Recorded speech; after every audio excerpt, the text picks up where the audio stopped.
말씀대학교가 있을 거예요. 거기에 양봉반을 가지를 하고 있습니다. 오늘 그 센터장님이 이렇게 전주되시고 또 거기 직접을 연결시켜주신 차영호 대표님께서 저를 여기까지 오게끔 해주신 것 같습니다. 감사드리고요. 제가 아마 양봉에 대해서는 아마 현장에 계신 여러분들께서 더 잘 아실 거고요.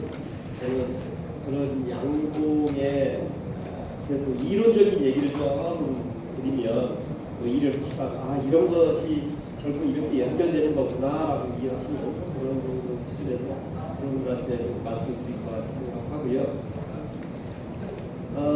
올해 아카시아 철에 풍밀하셨나요? 네. 아유, 다행입니다. 올해는 그래도 좀 좋았던 것 같아요. 예년보다 각 양봉 농가에 좋은 일들이 많기를 바라면서요. 이제 강의를 시작해서 갑니다.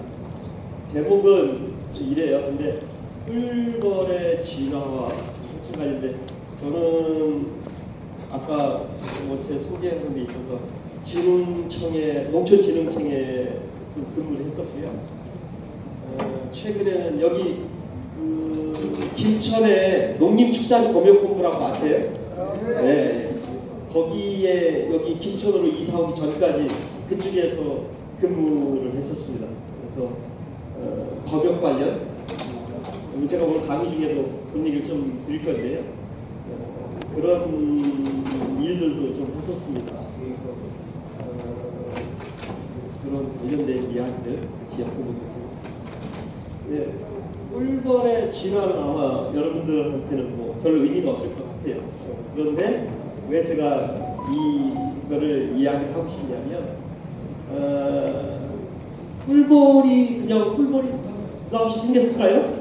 그렇지는 않겠죠. 그렇죠? 인간이 느닷없이 생겼을까요? 그렇지는 않을 거예요. 한 5천만 년 전 꿀벌은 나타났다고 얘기를 해요. 근데 인간은 한 200만 년 전에 나타났어요. 그러니까 인간 유인원이라고 해야 되겠죠. 그런 쪽에서 보면 꿀벌은 아주 오래전에 나타났는데 꿀벌이 지금 현재 있는 우리가 말하는 아피스 멜리페라라는 서양 꿀벌은 사실은 그냥 느닷없이 나타난 게 아니에요. 아주 오래된 지구의 역사 속에서 인간이 활용할 수 있도록 어떻게 보면 변화되어 왔다라고 보시면 되죠. 이제 그런 얘기를 좀 하려고 합니다. 지구 안에 꿀벌이라는 하나의 생명체가 있다면 그 혼자만 살아가는 건 아니잖아요. 거기 안에는 식물이 있어야 되죠. 식물 뭐예요? 밀원 식물이죠. 그죠? 밀원이 있어야 되고 또 거기 안에는 또 뭐가 있습니다. 기후라는 생태 환경이 있어야 돼요. 근데 지금 기후라는 쪽에서 보면 꿀벌한테는 아주 좋지 않은 상황으로 가고 있죠.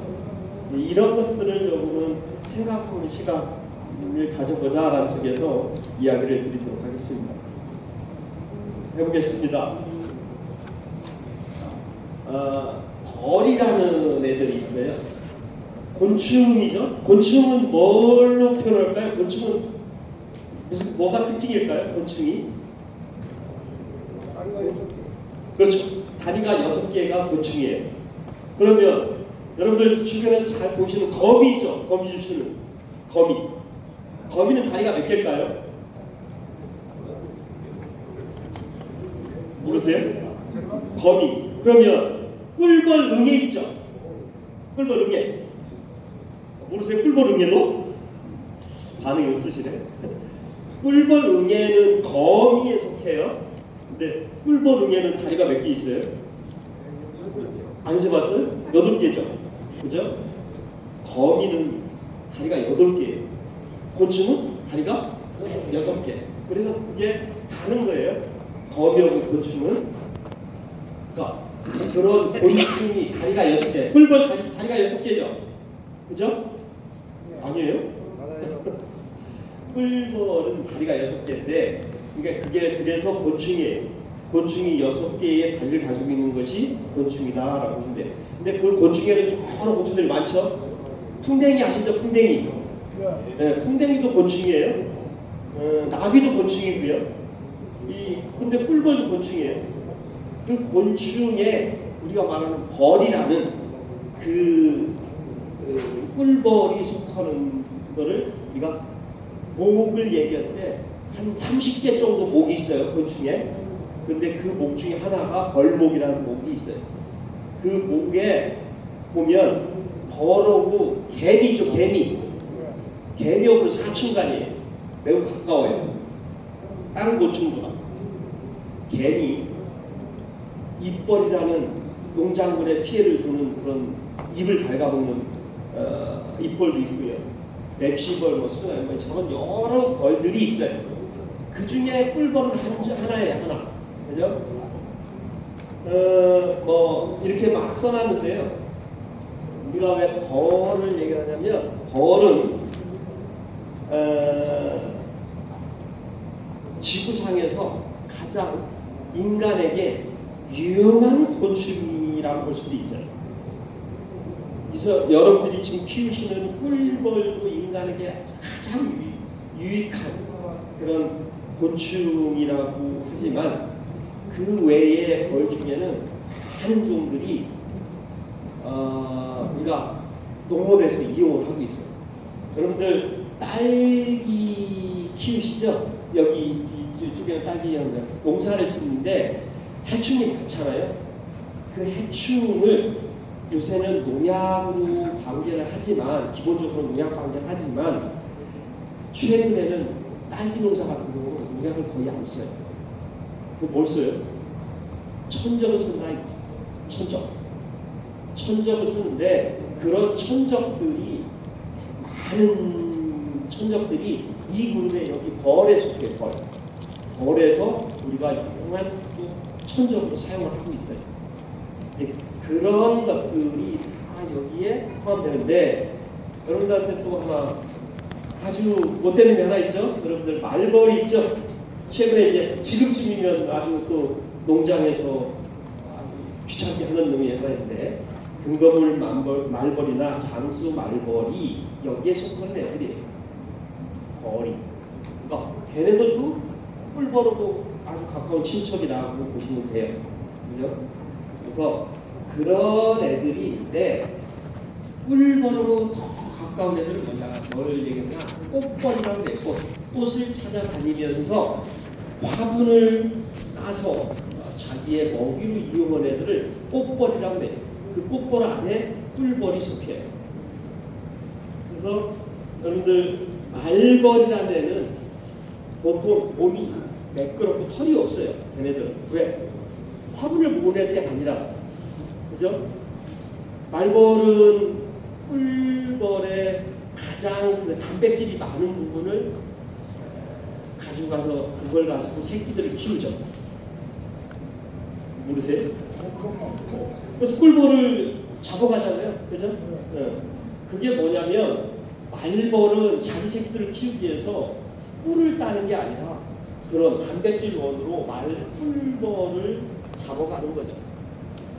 그러니까 살아가는 방식이 완전히 다른 거예요. 근데 꽃벌은 꽃가루를 모아서 그거를 자기의 먹이 아니면 자기 새끼의 먹이로 쓴다라는 거죠. 그래서 이렇게 많은 다양한 모양이 다른 그런 벌들이 있다라고 보시면 돼요. 우리가 개미도, 그래서 벌과 같은 친척이라고 하는데, 개미도 사회생활을 하죠. 꿀벌도 사회생활을 하죠. 말벌도 사회생활을 해요. 그죠? 사회생활하는 건 뭐냐면 같이 집단으로 집을 만들어서 새끼를 키우고 이렇게 살아간다는 게 하는 애들을 사회생활이라고 해요. 그런 애들인데 전혀 생활 방식은 다르다는 거죠. 그러면 여러분들은 꿀벌을 이용을 하는 거고, 사실은 개미도 인간이 이용한 사례도 많이 있어요. 근데 개미가 그렇게 효용 가치가 높지 않으니까 현재는 인간이 개미를 이렇게 뭐 이용하지 않는 거라고 볼 수 있는 거죠. 그렇지만 근데 꿀벌만큼은 인간에게 너무 많은 혜택을 주고 있는 거죠. 이걸 이용하시면 되시는 거예요. 이게 이제 꽃벌류들이에요. 꽃벌류들이라고 하는 거는 아까 화분을 모은다고 그랬죠? 화분을 모으는데 뭘로 모으냐? 몸에 있는 털들로 모아요. 털들로 모은다. 그래서 꿀벌도 털이 많죠? 그러면 얘네들은 그 꽃벌이라는 애들은 언제부터 나왔을까? 근데 여기 보시면 중생대 백악기라는 데가 있고요, 신생대가 있어요. 지금 우리가 사는 시기는 신생대 제4기라고 해요. 4기. 근데 지금 여기 보시면 여기가 3기고요. 여기가 전 3기라고 하는 데인데 이미 이때는 뭐 모든 꽃벌들이 다 번성했던 거고요. 실제 우리가 화석 아시죠? 화석에서 보셨을 때 꿀벌, 그러니까 꽃벌이라는 애들이 나타나는 거는 중생대 때다. 중생대라고 보면 여기가 백악기인데요. 중생대 하면 뭔 얘기 나오냐면 여러분들 공룡 들어보셨어요? 공룡. 네. 공룡이 번성하던 시기가 중생대라는 거예요. 근데 공룡이 멸종했죠. 사라지잖아요. 공룡이 전혀 지금 화석으로만 있잖아요.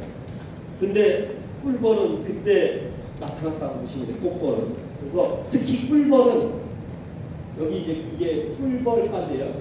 꿀벌은 이때쯤 중생대 2차성인데 이 꽃벌들의 특히 아까 화분을 모은다고 그랬잖아요. 화분을 먹이시나요? 화분이 먹인데 화분이 주 먹이 중에 뭘 얘기하냐면 화분은 단백질 원이에요. 단백질. 그죠? 인간도 살아가는 데 있어서 탄수화물, 지방, 단백질이잖아요. 그죠? 그게 영양원이잖아요. 근데 지방이나 탄수화물은 다 뭐에서 얻느냐? 꿀에서 얻으면 되죠. 근데 단백질이 주요는 화분에서 얻는 거죠. 그래서 그 단백질 원을 얻는 게 이 화분인데 화분에 얻는 방식이 이런 털들에 의한다. 근데 이 털이 보시면 그냥 우리가 말하는 머리털처럼 삐죽이 난 게 아니라 거기에 가지친 털을 가지고 있다는 거죠. 그 가지친 털로 인해서 우리가 화분을 모을 수 있다는 거죠. 그런 의미가 있고요. 그래서 이제 그럼 그게 꽃벌류의 어떻게 보면 특징이고요. 또 하나는 뭐가 있냐? 이런 침이 있다는 거죠. 침. 근데 침이 어떻게 되어 있냐? 낚싯바늘처럼 이렇게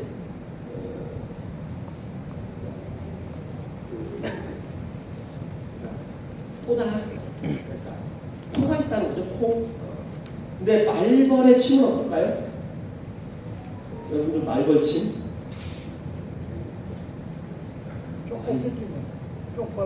그냥 뾰족하게만 돼 있어요. 그 걔는 말벌은 그러니까 여러 번 쏘죠. 그죠? 여러 번 쏘죠. 그리고 걔는 한 번 쏘고 나면 죽지 않죠. 꿀벌은 그런데 어때요? 한 번 쏘면 꿀벌 죽죠. 왜냐하면 모든 침으로 인해서 침이 다 빠져나오잖아요. 왜? 이 코가 있어서 여기 쏘면 걸리잖아요. 그러니까 빠지지는 않는 거죠.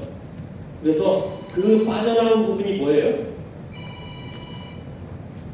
꿀벌 쏘시고 나면 벌침이 여기 박혀 있잖아요. 근데 그 뒤에 뭐가 있잖아요. 달려 있잖아요. 그게 뭘까요? 내장이에요? 아, 그렇죠. 몸 안에 있으니까 내장은 맞겠죠. 그게 뭐냐면 독샘이에요. 독샘. 샘. 고기 만들어준 샘 주머니예요. 주머니. 그것까지 같이 빠져나오는 거예요. 그래서 계속해서 독이 주입되는 거죠. 그런 의미로 보셨고, 그래서 그 침이 다 빠져나오니까 결국 몸에서 다 빠져나왔으니까 꿀벌은 죽을 수밖에 없는 거죠. 근데 말벌은 그렇지 않다는 거죠. 계속해서 침을 쏠 수 있다는 거죠. 그래서 뾰족하게 되어 있습니다. 그런 의미로 이 그러니까 거의 꽃벌들은 저런 것들을 가지고 있는 것들이 대부분 다 꽃벌이라고 얘기해요. 그래서 그런 꽃벌들이 아주 다양한 종류들이 많이 있다라고 보시면 돼요. 우리 자연에서 많은 꽃벌들이 있어요.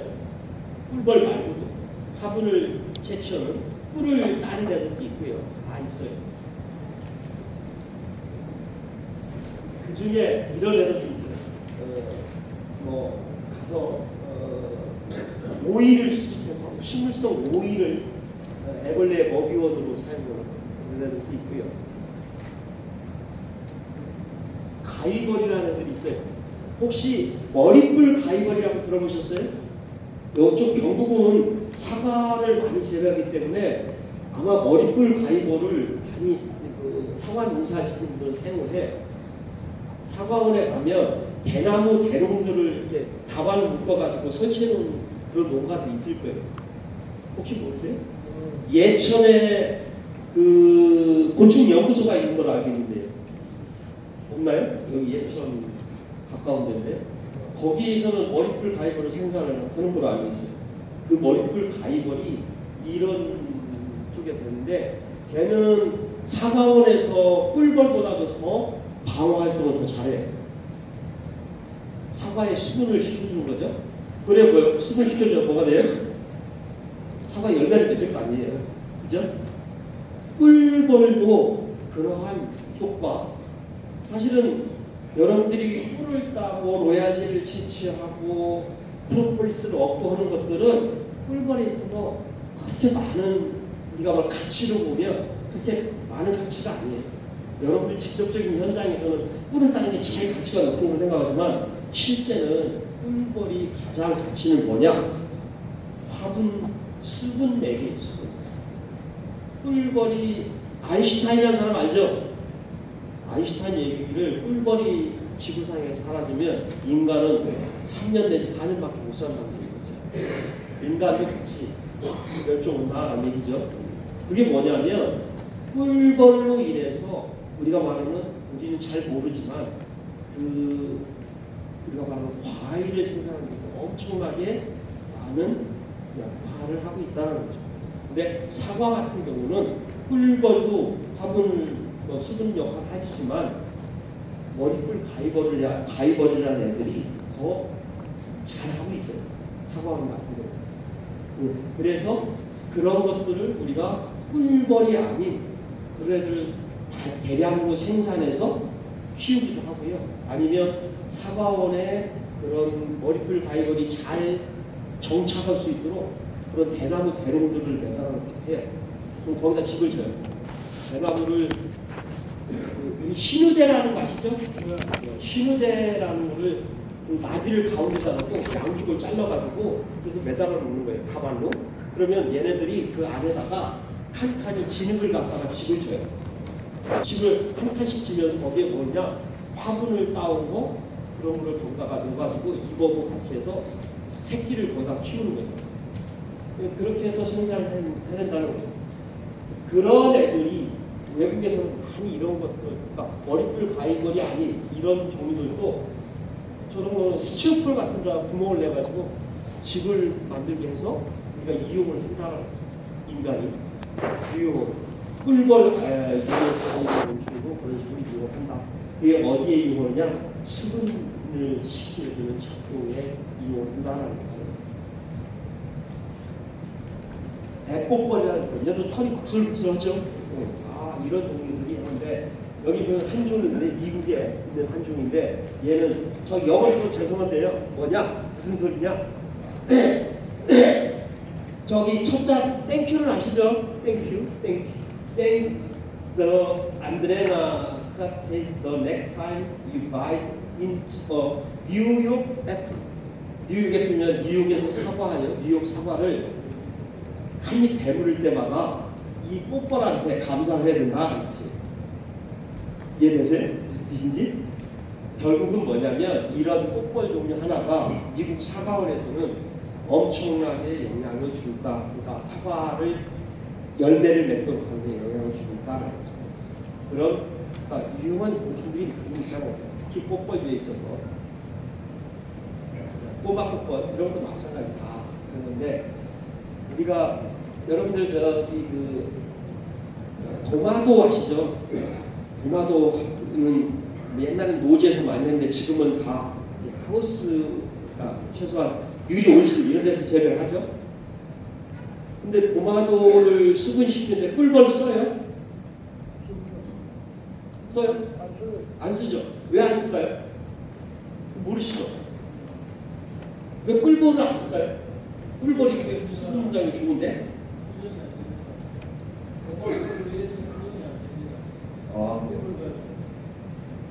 이유는 딱 하나일 수 있고 두 개일 수도 있는데요. 첫 번째 이유는 뭐냐? 도마도에서는 꿀이 안 나와요.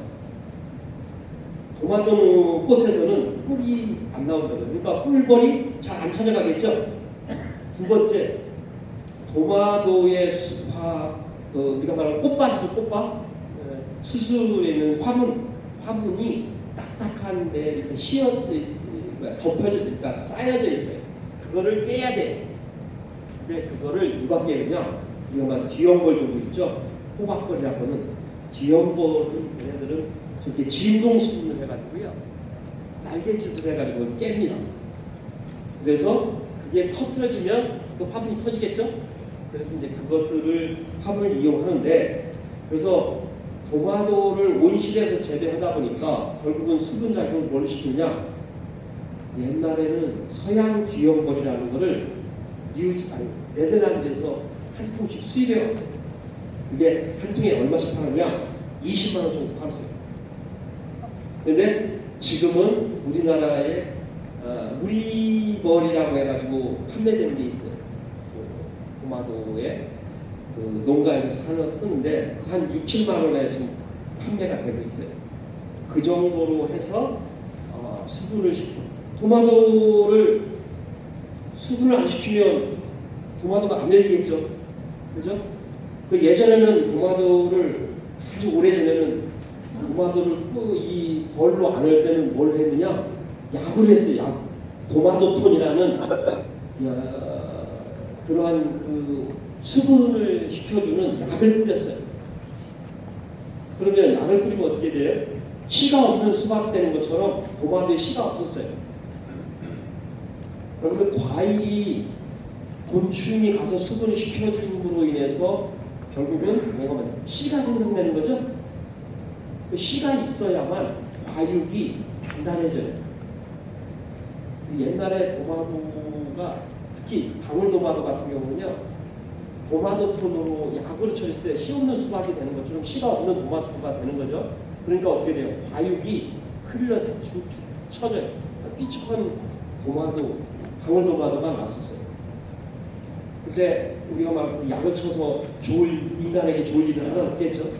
결국 뭐냐?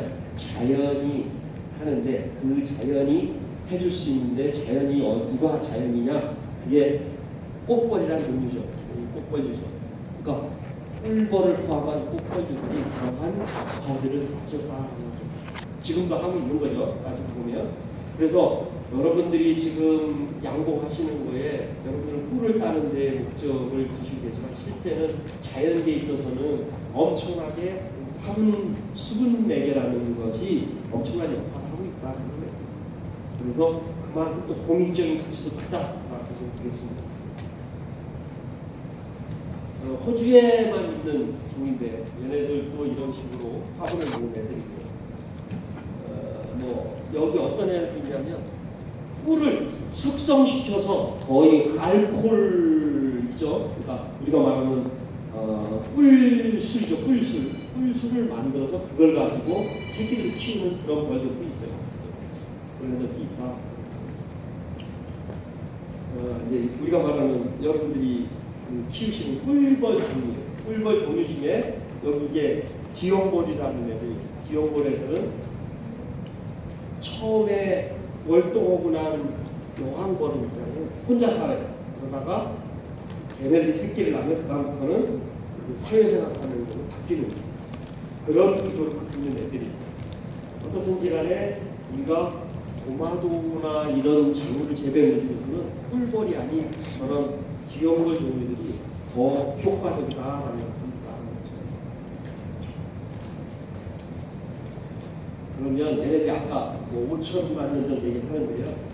실제적으로 이 비슷한 꿀벌과 비슷한 놈이 화석으로 나타나는 한 100만 년 전에 이런 데서 말벌, 우리가 말하는 지금 그 장수 말벌이나 부러운 말벌 이런 애들이 나오기 그때쯤 이런 애들이 이제 나오기 시작했다라고 보시면 돼요.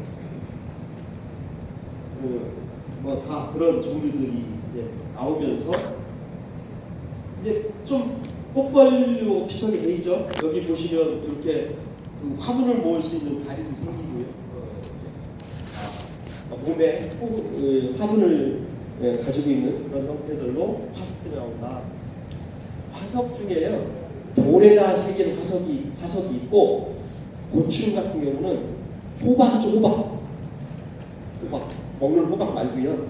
여러분들 그 옛날 옷에 보면 마고자에 이렇게 단추 있잖아요. 이거는 그게 호박이라고 그러잖아요. 호박도 보석 중에 하나예요. 근데 호박이 그냥 밝은 호박은 그렇게 값어치가 안 나가고요.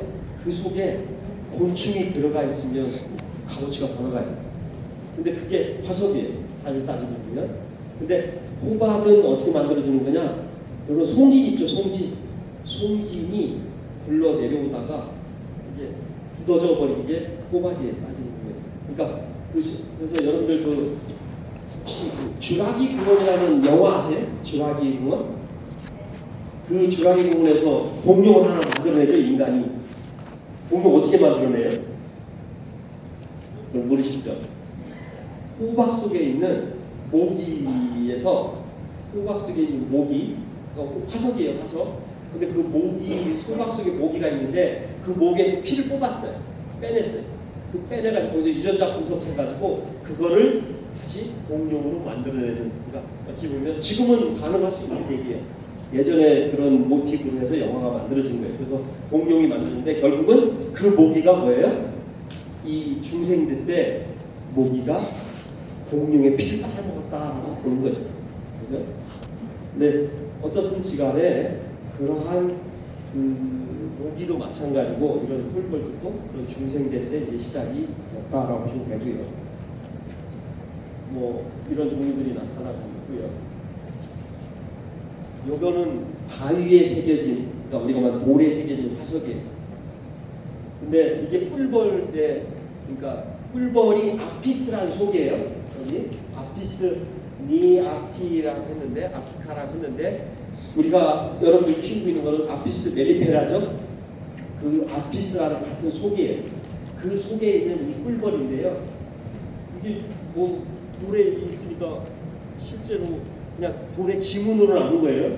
근데 이게 꿀벌인지 어떻게 알겠어요? 근데 여기 보시면 이렇게 날개에 심액 걸고, 꿀벌 현재 있는 꿀벌의 심액을 갖고, 여기 보면 이게 다리예요. 다리에 두 발목마디인데 발목마디 첫 번째 마디가 아주 크게 돼 있어요.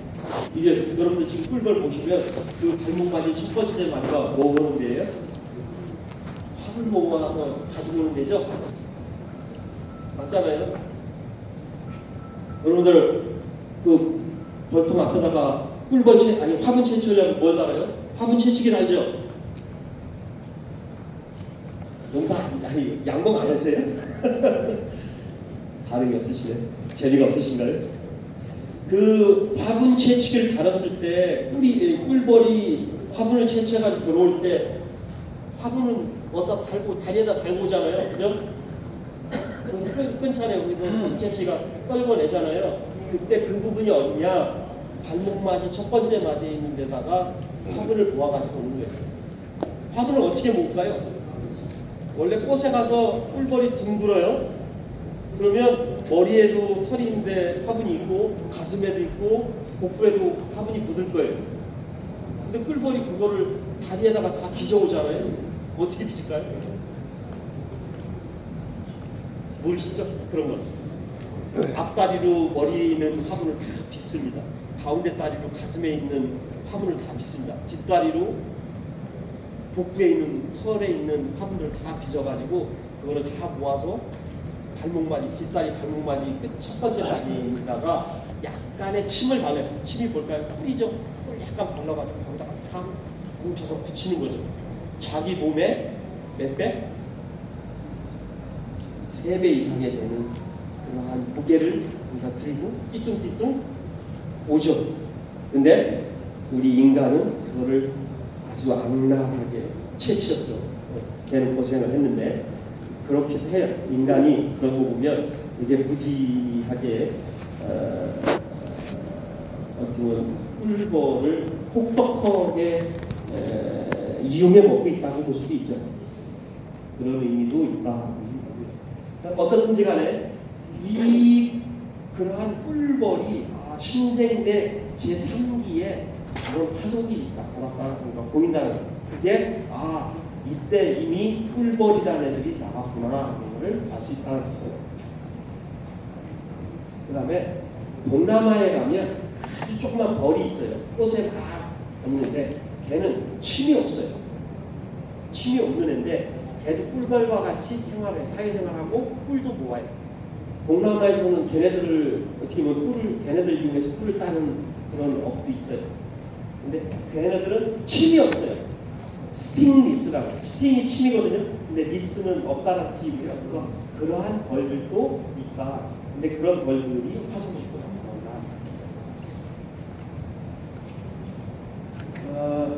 그러니까 홀로 사는 애들이 있어요. 그러니까 새끼를 집단으로 키우지 않는 애들. 그런 애들은 이렇게 그냥 1년을 주기해서 번데기가 됐다가 성충이 되고 알을 낳고 유충이 돼서 1년에 한 번 정도 나오는 그런 생활을 가진 애들이 대부분 많아요. 얘네들은 특정한 식물 꽃에만 의존해서 살아간다고 그러지. 그래서 우리가 말하는 한 10년에 한 번 나오는 애들도 있어요. 그런 식으로 1년에 한 번씩 나오는 대부분이지만 그렇게 나오는 애들도 있다. 사회생활을 하는 애들, 우리가 꿀벌은 사회생활 한다고 그러죠? 집단으로 키운다니까. 근데 그런 애들은 1년에 전체를 통해서 계속해서 집단으로 어떤 계절에 관계없이 자기 새끼들을 키워간다. 근데 온대지방에서는 이제 겨울철에만 조금 쉬는 기간이라고 볼 수 있겠죠. 사실 겨울철에 월동을 해야 되는 거죠. 월동 휴면이라고 볼 수 있는데요. 그런 기간을 잠깐 둔 거 외에는 그냥 적정 새끼들을 계속해서 키워간다. 집단으로 이렇게 몸에 화분을 모아오는 애들, 꿀벌들이 저런 모습들을 가지고 있는 거죠. 그래서 몸에 털들을 많이 가지고 있는데 그 털들이 저런 형태를 가지고 있다라고. 일반적으로 곤충의 털들은요, 그냥 삐죽한 형태예요. 저렇게 옆으로 가시가 나 있는 그런 털들이 아니에요. 그렇지만 꽃벌류만 가지는 저런 특징이 있다. 그러니까 꿀벌도 저런 털들을 가지고 있다라고.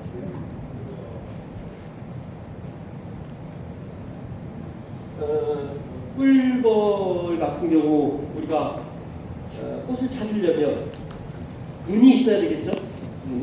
눈이 있는데 지금 여기 보시면 눈이 이렇게 큰 눈이 이렇게 두 개가 있어요. 이렇게 이게 겹눈이라고 얘기해요. 이 눈으로 우리가 색깔도 보고 모양도 봐요. 꿀벌이.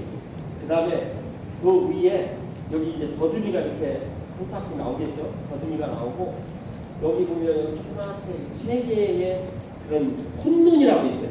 근데 얘는 뭐냐? 아직 기능이 잘 밝혀지지 않지만 그냥 빛을 감지하는 정도, 빛이 있구나 없구나를 감지하는 정도라고 알려져 있어요. 실제는 우리가 빛을 보는 거는 이걸로 본다, 요 두 눈으로 본다. 두 눈으로 꽃의 모양, 꽃의 색깔을 본다. 그렇게 해서 우리가 꽃을 찾아간다.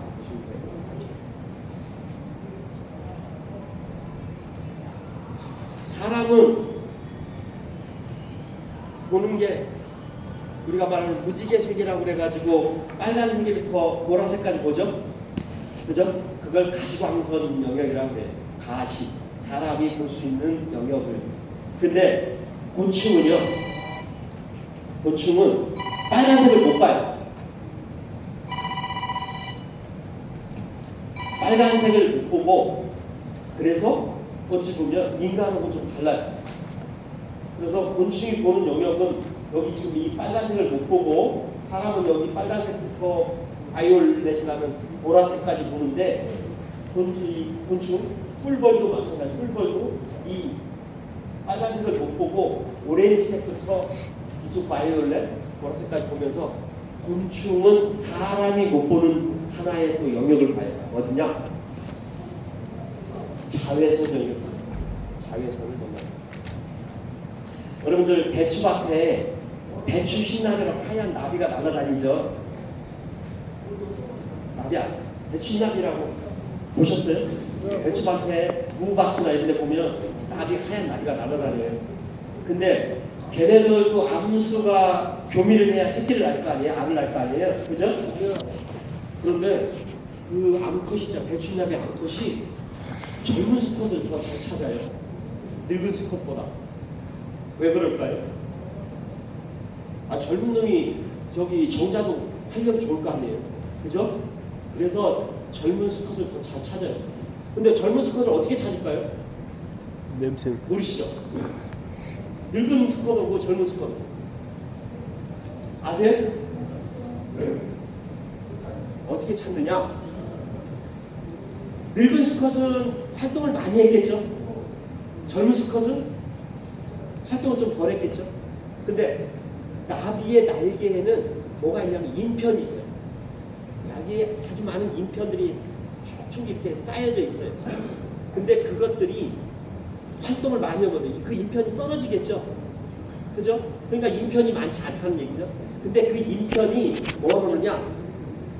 우리가 태양의 빛을 받으면 반사를 시켜요.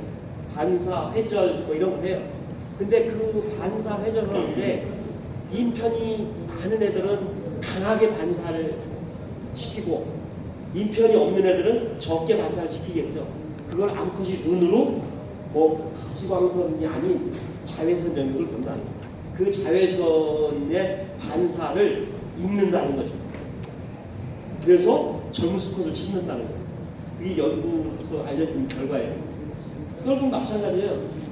이런 것들이 다 이제 우리가 말하는 눈의 역할이라고 볼 수 있는 거죠. 근데 인간이 보지 않는 자외선 영역을 보기 때문에 우리가 꿀벌의 어떤 생태를 연구하는 데 있어서 인간의 사고로 보면 안 된다는 거죠. 그죠?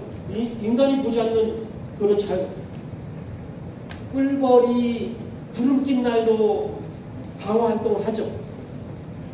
해요, 안 해요? 하잖아요.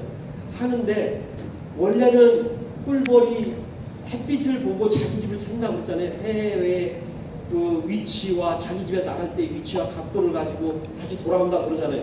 그죠? 근데 해가 없는데 어떻게 나가서 활동을 해요? 인간은 보지 못하는 편광이라는 것을 봐요. 꿀벌. 그래서 구름을 통해서 반사된 회전된 그런 빛들을 꿀벌이 읽는다는 거죠. 인간은 못 읽어요. 못 보는 거죠. 그러니까 꿀벌이 인간보다 더 똑똑한 거죠. 따지고 보면. 그런데 그거는 꿀벌의 세계고요. 인간이 바라보는 세계에 있고요. 그걸 이해 못하면 우리가 꿀벌의 세계를 이해를 못하는 거죠. 꿀벌은 그 나름대로 세계를 갖고 있다는 거죠. 그러한 인간이 보지 못하는 자외선 영역을 보고 있다. 입이 있어요. 꿀벌에 있어서 입이 되게 중요하겠죠? 왜 중요해? 꿀을 따야 되니까. 그죠? 그러면 그 입술의 길이가 있을 거 아니에요? 그 입술의 길이로 어떤 꽃을 해서 꿀을 딸지 안 딸지를 결정할 수 있다는 거죠. 여러분들 아카시아가 있는데요. 우리 토종벌 있죠. 토종벌이 아카시아에 가서 꿀을 많이 따요. 못 따죠. 거의 안 따죠. 아카시아 꽃이 거의 질 무렵에 가서 따요. 이유가 뭘까요? 서양 꿀벌, 우리가 지금 키우지 여러분들이 키우는 양봉 꿀벌하고 토종 꿀벌하고 비교를 했을 때 혀의 길이가 차이가 나요. 서양 꿀벌이 한 1mm가 더 길어요. 1mm, 뭐 얼마 차이가 안 나는데 1mm 요만큼 안 되잖아요. 1mm인데도 그 차이는 엄청나다는 거예요. 꽃에 그 꿀을 따기 위해서는 그 안쪽까지 이 혀를 넣어야 될 거 아니에요. 근데 그 넣는 1mm 차이가 엄청난 그러한 작용을 하고 있다는 거죠. 그래서 아카시아 꿀을 토종 꿀이 못 따는 이유 중에 하나가 그 입술의 길이 차이라고 보시면 돼요. 그런 것들이 지금 여기 이때 다 구조들이 그런 특징적인 구조들이 다 있고 그게 길이로 나타난다라는 거죠. 그래서 그걸 빨아가지고 꿀을 어디다 저장하고 와요? 위 앞에 있는 모이 주머니라는 데다가 꿀을 저장해가지고 와요. 그리고 와서 어떻게 해요? 뱉어내는 거죠. 사실은 개워내는 거죠. 개워내는 거를 우리가 이온한다 보시면 되죠. 꽃벌이라는 종류가 많은데요. 그 중에 대부분은 다 75%는 혼자 살아가는 애들이에요. 사회생활을 하는 애들이 아니에요. 꿀벌은 사회생활을 하지만 대부분의 꽃벌들은 다 혼자 따로 그냥 알아서 산다. 또 어떤 놈이 있느냐? 탕란 아시죠? 그 남이 집 새 둥지에 가서 그 새끼 알 다 던져내고 지 알 하나만 남는 놈이 있죠. 네. 그런 애들을 우리가 탕란이라고 얘기하죠. 그런 애들도 있어요. 이 꽃벌 중에는. 그러니까 다른 유충의 기생을 해서 살아가는 것도 있다는 거고요. 사회생활을 하는데 고도의 사회생활을 하는 애들이 우리가 말하는 정말 꿀벌이 이런 애들이에요. 꿀벌이 그런 사회생활을 하고 있고요. 그래서 꿀벌이나 아까 침없는 벌이 있다고 동남아에 가면 그런 애들이 대부분 저렇게 여왕이 알을 낳고 나머지들은 일벌들이 새끼를 돌보고 이래가지고 전체 사회생활을 애들이 있다. 원시적으로 사회생활을 애들이 있어요. 아까 뒤형벌이나 이런 애들은 겨울철에 여왕만 월동을 해요. 꿀벌은 겨울철에 다 일벌도 또 월동하잖아요. 근데 뒤형벌은 여왕만 월동을 해요. 말벌도 그러죠. 여왕만 월동을 하죠. 나머지는 다 죽어요. 나중에 겨울철 들어올 때 되면 여왕만 가서 땅속에 가고 월동 그런 식으로 살아가는 게 이제 원시적인 애들이다. 그 다음에 사회생활하는데 기생자들이 있어요. 기생해서 살아가는 애들이 있다. 그 애들이 아주 좋고요. 그 다음에 이제 우리가 이 사회생활 애들 중에 꿀벌 중에 특히 숯벌 있죠. 숯벌. 여러분들 보통 안에 숯벌 있잖아요. 근데 숯벌 있으면 어떻게 해요? 거의 다 없애버리죠. 특히 몽게 된 다음에 위로 꼴락 올라오니까 그걸 다 밀어버리잖아요. 그죠? 그래서 다 죽이게 되는데 왜? 쓸모가 없다라는 거죠. 그죠? 꿀만 먹어도 되니까. 근데 실제 쓸모가 없는 게 아니죠. 언제 써요? 그렇죠. 교미를 할 때 쓰는 거죠. 근데 이 숯벌이 되게 중요한 의미가 있죠. 왜 의미가 있느냐? 숯벌은 결국은 뭐예요? 지금 벌에서 보면 일벌은 여왕벌이 지금 교묘하고 오면 여기 수정락에다가 정자를 다 담아와 있죠? 담아놓고 있죠? 그래가지고 알이 만들어지면 수정랑에서 정자 하나 꺼내가지고 수정을 시켜서 알을 낳아요. 그러면 그게 뭐가 되느냐? 일벌이 되죠. 아, 그런 거 못 들어보셨어요? 네. 그런데 숯벌을 만들 때는 어떻게 해요? 그냥 알만 가지고 정자를 꺼내지 않아요. 그럼 무조건 그걸 뭐라고 하면 숯벌을 생산하는 처녀생식이라고 해요. 근데 중요한 거는 이 숯벌이 없으면 결국 뭐냐면 우리가 말하는 여러분들이 그 벌을 우량 품종을 만들겠다, 좋은 여왕벌을 만들겠다 할 때 중요한 게 뭐냐면 숯벌이죠. 숯벌의 정액이죠. 정자가 좋은 정자를 얻게 하는. 그래서 숯벌이 그래서 필요한 거고 숯벌이 없으면 안 된다는 거죠.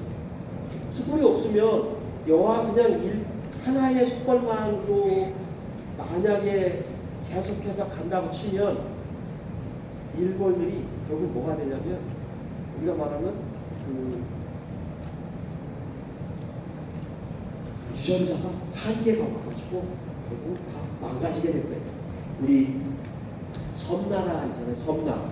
뭐 최근에 가까이 있는 일본을 따지면 일본이 성적으로 개방되어 있다고 그런 얘기 많이 하시잖아요. 한국보다. 그런 얘기 들어보셨어요? 네. 왜 그러냐? 섬나라라서 그래요. 섬나라는 뭐예요? 예전으로 따지면 지금이야 비행기로 뭐 1시간이 왔다 갔다 하지만 예전에는 섬이란 나라는 이렇게 경계돼 있는 데잖아요. 그러다 보니까 결국은 뭐냐면 남자를 그 안에서 정자라는 그러니까 뭐 유전자라는 부분이 한계가 있다는 거죠. 근친 아시죠? 근친. 근친을 계속하면 문제가 생기죠.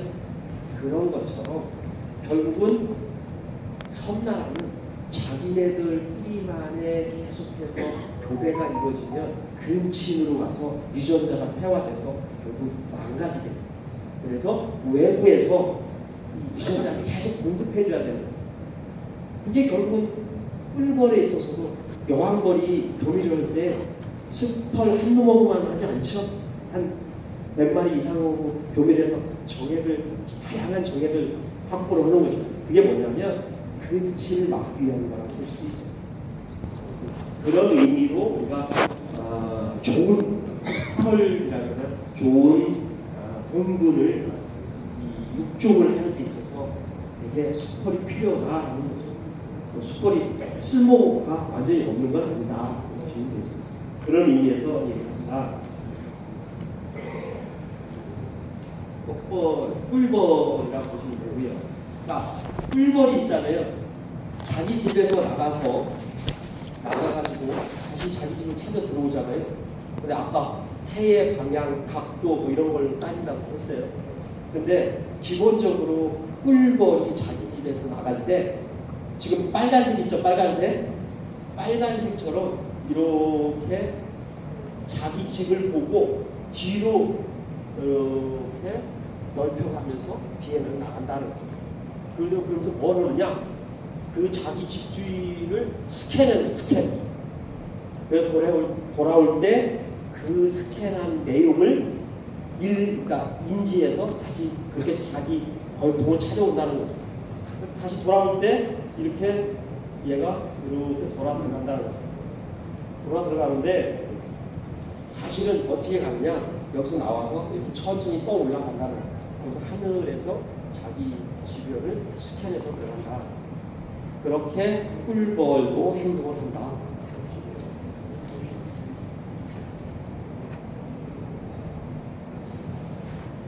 결국은 뭐냐면 꿀벌, 꽃벌, 꿀벌하고 현화식물, 화분을 만드는 애들이 결국 현화식물이겠죠. 우리가 꽃을 피우는 식물, 화분은 결국은 뭐냐면 서로 있잖아요. 주고받고자 한 거예요. 현화식물은요, 꿀을 만들어서 꽃벌을 유인한 거고요. 꽃벌은 꿀을 따기 위해서 그 꽃에 가는데, 꽃은 니네들이 꿀을 내가 좀 줄 테니까 와서 나 이거 수정 좀 시켜줘 그런 거죠. 대부분의 꽃을 피는 식물이 거의 90%는요 다 충매화예요. 한 10%만 풍매화, 수매화 이런 거죠. 그러니까 바람에 의해서 화분이 날려서 뭐 하는 애들도 있긴 하지만 대부분 다 곤충이 가서 해줘야 된다. 그 곤충이 해주는데 그 중에서 누가 하느냐? 꿀벌이 첫 번째다. 꿀벌이 우리가 볼 때 첫 번째. 그런데 이 꿀벌이 가서 할 때 그냥 하느냐? 결국은 꽃에 꿀이 있느냐, 화분이 있느냐를 가지고 얘네들이 찾아간다는 거죠. 아까 도마도 같은 경우 꿀이 없다고 했잖아요. 그러니까 꿀벌은 화분도 딱딱하니까 안 가긴 하지만 꿀이 없으니까 우선 첫부터 찾지 않는다라는 거예요. 그래서 결국은 꿀벌 같은 경우는 꿀이 있는 꽃을 주로 찾게 된다. 근데 그 꿀도 더 좋아하는 꿀이 있겠죠. 그래서 우리나라에서는 제일 좋아하는 게 뭐예요? 아카시아죠. 그러니까 우리가 제일 좋아하는 꿀이 아카시아가 되는 거라 볼 수 있지만 뉴질랜드에서는 아카시아 꿀이 제일 좋을까요? 뉴질랜드는 아카시아가 없는데 그러니까 결국은 그 뉴질랜드는 마누카 꿀이라는 게 있겠죠. 그죠? 다르다. 어디는 심지어는 뭐 유채꿀을 생산하는 데만 있고요. 그러니까 그 나무는 다 다르다는 거죠. 근데 우리나라의 조건은 아카시아하고 아주 적은데 또 그거를 좋아하는 일반인들이 우리 국민들이 대부분 다 아카시아를 꿀을 좋아하게 돼서 아카시아에만 몰두하게 되는 게 그런 거죠. 그 외에 만약에 아카시아가 없었다면 우리는 무슨 꿀을 했을까요? 주로 밤꿀 했을 거예요. 그죠? 토종벌은 아카시아 꿀을 아까 못 딴다고 했잖아요. 거의. 그러니까 일반적으로 뭐야? 잡화죠. 잡꿀을 딴다고 볼 수 있는 거죠. 그런 의미에서 보면 우리나라의 꿀벌이 언제부터 꿀벌이 키워졌을까요? 네, 꿀벌. 원래부터 있었을까요? 원래 우리나라에는 꿀벌이요. 토종꿀이었어요. 토종꿀벌이었어요. 아주 옛날에. 일반 지금 키우시는 양육 꿀벌이 없었어요. 그게 언제 들어왔느냐? 공식적으로는 1904년에 들어왔다고 해요. 그 얘기는 좀 이따가 하고요. 어떻든지 간에 꽃과 벌은 서로 이렇게 주고받는 관계를 가지고 있어요. 그래서 그게 진화를 해오는데, 그래서 공진화를 해왔어요. 여러분들 그 요새 방송에 이런 데 보면 그 화분을 매게 하는 꽃벌이나 이런 것들이 사라져간다. 그래서 문제가 많이 생긴다라는 얘기를 많이 해요. 그게 뭐냐면 기후변화가 되면서 꽃이 피는 시기가 어떻게 돼요? 여러분들 우리 보통 그런 얘기 하죠. 아카시아가 옛날에는 남쪽에서부터 저기 중부까지 피려면 한 20일 이렇게 폈는데 지금은 한 15일밖에 안 핀다 그러죠. 그래서 우리가 이동양 먹을 때 얘들은 한 3번, 4번 움직여 갈 수 있는데 지금 2번, 3번도 어렵다 그러죠. 그게 결국은 뭐예요? 기후변화죠. 기후변화를 해서 꽃의 피는 시기가 앞당겨졌어요. 그럼 꿀벌도 거기에 적응해 가야 되는데 꿀벌이 적응이 늦어요. 그러다 보니까 균형이 깨지는 거죠. 옛날에는 균형이 맞아서 잘했는데 지금은 균형이 안 맞아서 깨진다는 거죠.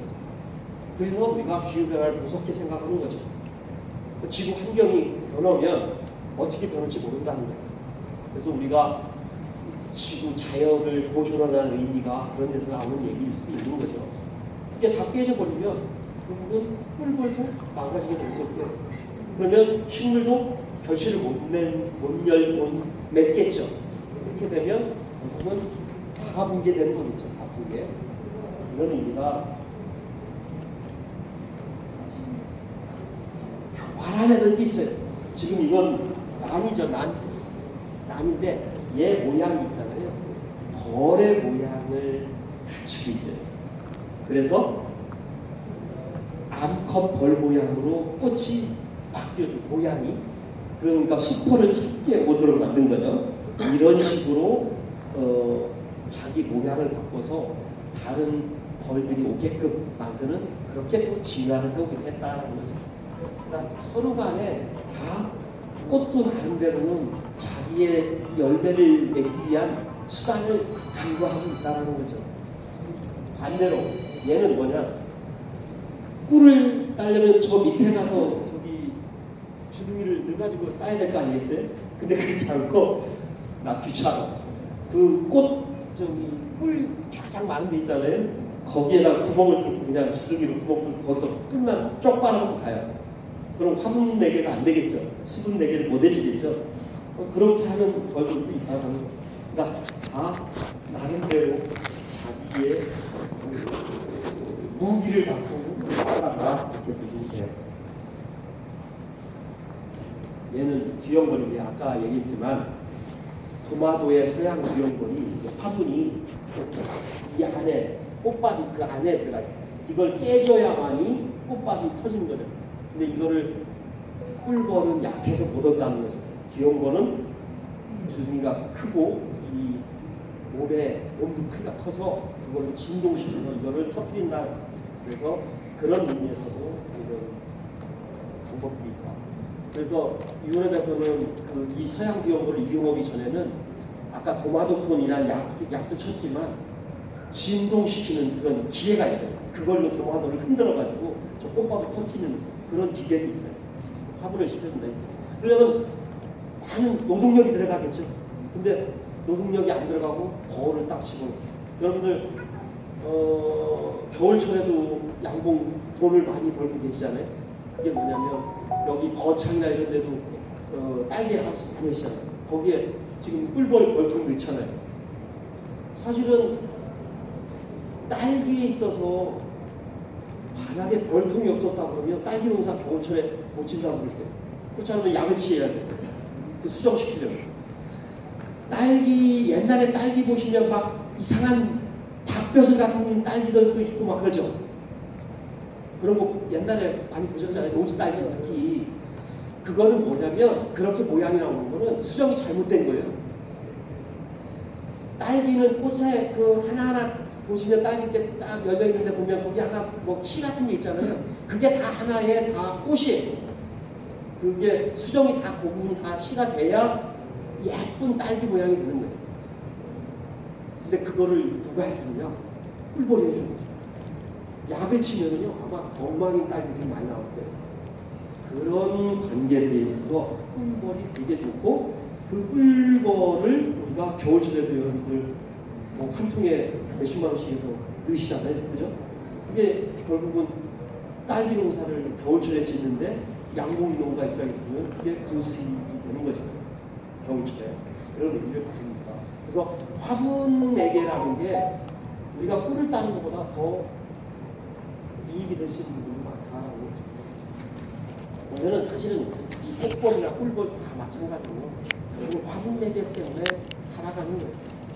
단백질을 오늘 확보를 해야 됩니다. 사람은 근데 거기서 당류만 얻은 거죠. 현재는 화분을 먹기도 했지만 기본적으로 꿀만 얻은 거죠. 어떤 애는 향수 그런 그 꽃에 있는 그런 냄새를 자기가 만들어가지고 유인하는 그런 관계들도 있어요.